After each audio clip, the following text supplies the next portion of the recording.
Απόστολος και είμαστε από το Ινιό, εδώ και το επαγγελματικό γυμνάσιο Ηλικίου Λάρισσας. Θα μας δείξεις ακριβώς τι έχετε φέρει σήμερα εδώ. Βεβαίως.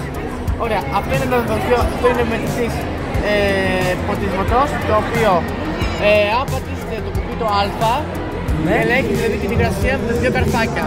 Αυτά έχει να κάνει ο σκοπός. Ο σκοπός είναι ότι αν είναι κάτω από το 500 υγρασία, τότε μπορεί η μηχανή να γυρίσει και να το ποτίσει πολύ εύκολα. Αν είναι 500 και είναι παραπάνω από το 500, τότε δεν γυρίζει.